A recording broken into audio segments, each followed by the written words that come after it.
बिहार में कैसे नीतीश कुमार के बुने चक्रव्यूह को पार करेंगे पीएम मोदी। नीतीश कुमार के खिलाफ भारतीय जनता पार्टी कर रही बड़ी तैयारी। एक बार फिर पीएम मोदी के करिश्मे के जरिए पार्टी करेगी वापसी। आखिरकार बिहार को लेकर बीजेपी का डर सच हो ही गया। अब बीजेपी को इस गठबंधन की काट ढूंढनी होगी। नीतीश कुमार ने राज्य में एक ऐसा चक्रव्यूह बना दिया है जिसे पार करने के लिए बीजेपी को नए हथियार ढूंढने होंगे। साल 2015 के विधानसभा चुनाव में बीजेपी को जेडीयू और आरजेडी के हाथों बड़ी पराजय मिली थी। आरजेडी का राज्य में मुस्लिम और यादव वोट बैंक पर कब्जा है। ये वोटर राज्य के कुल वोट का 1/3 हिस्सा है।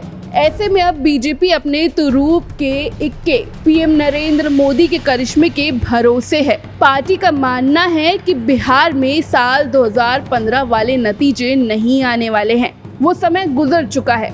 अब पार्टी पूरी ताकत के साथ जमीन पर उतरेगी।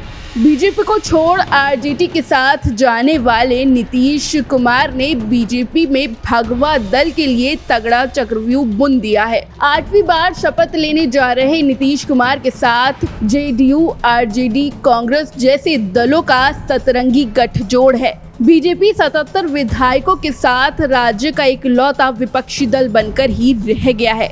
ऐसे में नीतीश कुमार के कुनबे में शामिल 7 दलों के मजबूत जनाधार वाले गठजोड़ से पीएम नरेंद्र मोदी और बीजेपी कैसे निपटेगी, ये देखना रोचक होगा। नीतीश कुमार के साथ कुर्मी और कुशवाहा वोट बैंक है। इसके अलावा अति पिछड़ी जातियों का भी समर्थन जेडीयू को मिलता रहा है। ऐसे में बीजेपी के लिए आने वाले वक्त में कई चुनौतियां सामने होंगी। इन सारी चुनौतियों से बीजेपी वाकिफ है और वो इसके लिए तैयार भी हो गई है। पार्टी को पीएम नरेंद्र मोदी की लोकप्रियता पर भरोसा है, खास तौर पर पीएम मोदी का ओबीसी होना। इसका फायदा बीजेपी को बिहार में मिल सकता है। बीजेपी तमिलनाडु से लेकर उत्तर भारत में इसका फायदा उठा सकती है। तमिलनाडु और उत्तर भारत के राज्यों में पिछड़ों की बड़ी आबादी रहती है। इसके अलावा बीजेपी को हिंदुत्व के मुद्दे पर बड़ा समर्थन मिलता रहा है और ये जाति फैक्टर को तोड़ सकता है। बीजेपी के एक नेता का कहना है कि साल 2024 में क्या होगा ये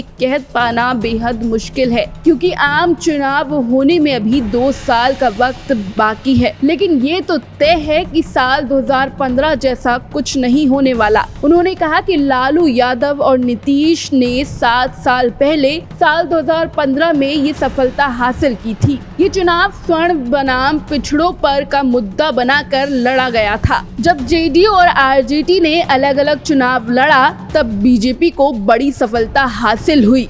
नीतीश कुमार के आरजेडी के साथ सरकार बनाने के बाद अब बीजेपी राज्य में इकलौती विपक्षी पार्टी बन गई है। पार्टी के नेता इस मौके को खुद को मजबूत बनाने के तौर पर इस्तेमाल करने की बात कर रहे हैं। यही नहीं, पार्टी नीतीश कुमार के खिलाफ नाराजगी को भुनाने की कोशिश करेगी, जैसे कि आरजेडी ने विपक्ष के रहते हुए भुनाने की कोशिश की थी।